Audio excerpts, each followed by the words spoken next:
السلام علیکم ورحمۃ اللہ وبرکاتہ۔ بسم اللہ الرحمن الرحیم۔ صحیح بخاری کتاب زکوٰۃ کے مسائل کا بیان، باب سوال سے بچنے کا بیان۔ امام بخاری رحمہ اللہ حدیث لائے ہیں، بیان کرتے ہیں، ہم سے عبداللہ بن یوسف نے بیان کیا، کہا کہ ہمیں امام مالک نے ابن شہاب سے خبر دی، انہیں عطا بن یزید لیثی نے اور انہیں ابو سعید خدری رضی اللہ عنہ نے کہ انصار کے کچھ لوگوں نے رسول اللہ صلی اللہ علیہ وسلم سے سوال کیا تو آپ صلی اللہ علیہ وسلم نے انہیں دیا، پھر انہوں نے سوال کیا، آپ صلی اللہ علیہ وسلم نے پھر دیا، یہاں تک کہ جو مال آپ صلی اللہ علیہ وسلم کے پاس تھا اب وہ ختم ہو گیا۔ پھر آپ صلی اللہ علیہ وسلم نے فرمایا کہ اگر میرے پاس جو مال و دولت ہو تو میں اس سے بچا کر نہیں رکھوں گا، مگر جو شخص سوال کرنے سے بچتا ہے تو اللہ تعالیٰ بھی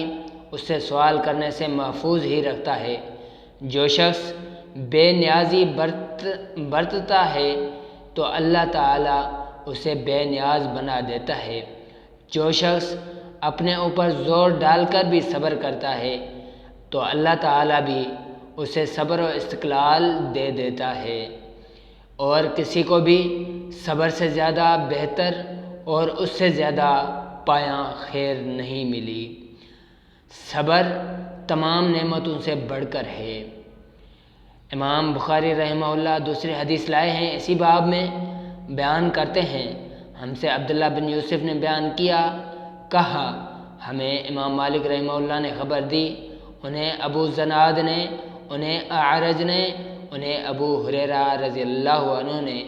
کہ رسول اللہ صلی اللہ علیہ وسلم نے فرمایا، اس ذات کی قسم جس کے ہاتھ میں میری جان ہے، اگر کوئی شخص رسی سے لکڑیوں کا بوجھ باندھ کر اپنی پیٹھ پر جنگل سے اٹھا لائے، پھر انہیں بازار میں بیچ کر اپنا رزق حاصل کرے تو وہ اس شخص سے بہتر ہے جو کسی کے پاس آ کر سوال کرے، پھر جس سے سوال کیا گیا ہے وہ اسے دے یا نہ دے۔ امام بخاری رحمہ اللہ تیسری حدیث لائے ہیں، بیان کرتے ہیں، ہم سے موسیٰ بن اسماعیل نے بیان کیا، کہا کہ ہم سے وہیب نے بیان کیا، کہا ہم سے ہشام بن عروہ نے بیان کیا، ان سے ان کے والد نے، ان سے زبیر بن عوام رضی اللہ عنہ نے کہ نبی کریم صلی اللہ علیہ وسلم نے فرمایا، تم میں سے کوئی بھی اگر ضرورت مند ہو تو اپنی رسی لے کر آئے اور لکڑیوں کا گٹھا باندھ کر اپنی پیٹھ پر رکھ کر لائے اور اسے بیچے، اس طرح اللہ تعالیٰ اس کی عزت کو محفوظ رکھ لے تو یہ اس سے اچھا ہے کہ وہ لوگوں سے سوال کرتا پھرے، اس سے وہ دیں یا نہ دیں۔ امام بخاری رحمہ اللہ اسی باب میں چوتھی حدیث لائے ہیں، بیان کرتے ہیں، ہم سے عبدان نے بیان کیا، کہا ہمیں عبداللہ بن مبارک نے خبر دی، کہا ہمیں یونس نے خبر دی، انہیں زہری نے، انہیں عروہ بن زبیر اور سعید بن مسیب نے کہ حکیم بن حزام رضی اللہ عنہ نے کہا کہ میں نے رسول اللہ صلی اللہ علیہ وسلم سے کچھ مانگا، آپ صلی اللہ علیہ وسلم نے عطا فرمایا، میں نے پھر مانگا، آپ صلی اللہ علیہ وسلم نے پھر عطا فرمایا، میں نے پھر مانگا، آپ صلی اللہ علیہ وسلم نے پھر بھی عطا فرمایا۔ اس کے بعد آپ صلی اللہ علیہ وسلم نے ارشاد فرمایا، اے حکیم، یہ دولت بڑی سرسبز اور بہت ہی شیریں ہے، لیکن جو شخص اس سے اپنے دل کو سخی رکھ کر لے تو اس کی دولت میں برکت ہوتی ہے، اور جو لالچ کے ساتھ لیتا ہے تو اس کی دولت میں کچھ بھی برکت نہیں ہوگی، اس کا حال اس شخص جیسا ہوگا جو کھاتا ہے لیکن آسودہ نہیں ہوتا۔ یاد رکھو، اوپر کا ہاتھ نیچے کے ہاتھ سے بہتر ہے۔ حکیم بن حزام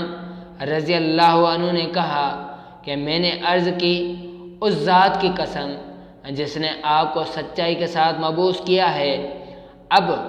اس کے بعد میں کسی سے کوئی چیز نہیں لوں گا تاکہ اس دنیا ہی میں سے میں جدا ہو جاؤں۔ چنانچہ ابوبکر رضی اللہ عنہ نے حکیم رضی اللہ عنہ کو ان کا معمول دینے کو بلایا تو وہ لینے سے انکار کر دیتے۔ پھر عمر رضی اللہ عنہ نے بھی انہیں ان کا حصہ دینا چاہا تو انہوں نے اس کے لینے سے انکار کر دیا۔ اور اس کے بعد عمر رضی اللہ عنہ نے فرمایا کہ اے مسلمانوں، میں تمہیں حکیم بن حزام کے معاملے میں گواہ بناتا ہوں کہ میں نے ان کا حق انہیں دینا چاہا لیکن انہوں نے لینے سے انکار کر دیا۔ غرض حکیم بن حزام رضی اللہ عنہ رسول اللہ صلی اللہ علیہ وسلم کے بعد اس طرح کسی سے بھی کوئی چیز لینے سے ہمیشہ انکار ہی کرتے رہے یہاں تک کہ وفات پا گئے۔ عمر رضی اللہ عنہ مال فی یعنی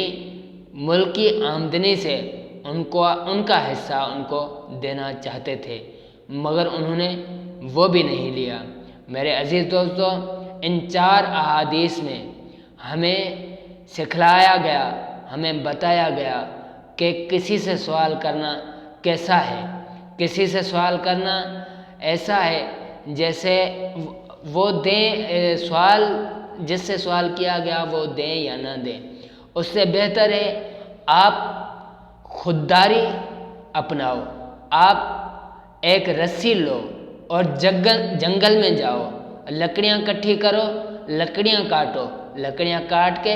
بازار میں بیچو، بازار میں بیچ کے خود اپنی روزی کرو۔ اس سے پہلی چیز ہمیں یہ بتلائی گئی۔